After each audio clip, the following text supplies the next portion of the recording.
Moi, j'ai fait une petite statistique. En résultat immédiat, à 1 mois, j'ai 50% de réussite. À 1 mois. À 3 mois, ça tombe aux environs de 45%. Donc, je fais un tout petit peu mieux que les succès d'année nicotiniques, mais pas beaucoup mieux. On sait qu'à peu près à 1 an, on a 30% de résultats sur toutes les techniques qu'on a. Bon, moi, j'ai un petit peu plus parce que peut-être que le recrutement que j'ai est un peu biaisé. Mais c'est quand même pas 50%. Alors, en principe, je fais une séance d'hypnose que je reconsolide. Et je reste toujours en contact avec les patients ou avec les personnes, parce que j'appelle pas ça des patients en l'occurrence, par SMS. On communique toujours par SMS. C'est-à-dire j'ai un support post-séance où les gens me font part de leurs difficultés, s'ils ont envie de refumer, si ils menacent de refumer, alors ils m'envoient un petit message. Alors si je suis occupée, je leur envoie un smiley en leur disant je pense à vous, je vous rappelle. Ils savent ce que ça veut dire. On établit le code au départ et il arrive comme ça, simplement en les rappelant, en faisant une sorte de coaching après la séance où ça consolide vraiment le premier contact.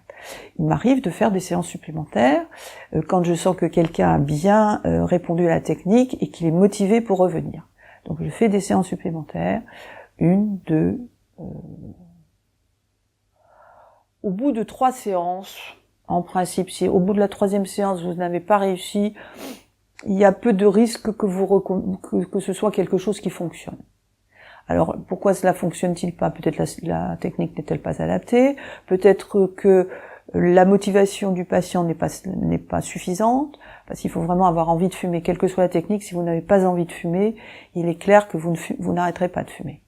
Et j'ai des collègues du cabinet d'ailleurs qui m'envoient, parce qu'il y a des gens qui ont des pathologies où ils doivent arrêter de fumer. Là, je suis contente d'avoir quelques succès, mais c'est là où c'est le plus difficile. Et l'hypnose marche beaucoup moins bien sur les très grandes addictions. Alors là, je pense que à ce moment-là, ça relève vraiment d'une vraie thérapie au long cours et plus simplement d'une séance d'hypnose pour ce sevrage tabagique. Les très hauts, ce sont souvent des addictions multiples, tabac, cannabis, alcool. Donc là, on n'est plus du tout dans le même domaine, et c'est beaucoup plus difficile. La grande addiction, quelle qu'elle soit, est difficile à sevrer par quelque méthode que ce soit.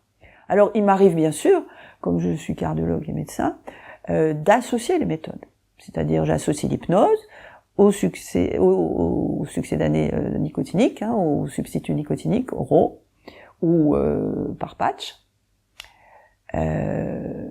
Ça renforce bien sûr le traitement. Alors, il y a des études qui ont montré que quand on faisait des comparaisons entre l'hypnose seule et les TTC, ou l'hypnose est moins efficace que les TTC toutes seules, par exemple, ou les TTC ou les substituts nicotiniques.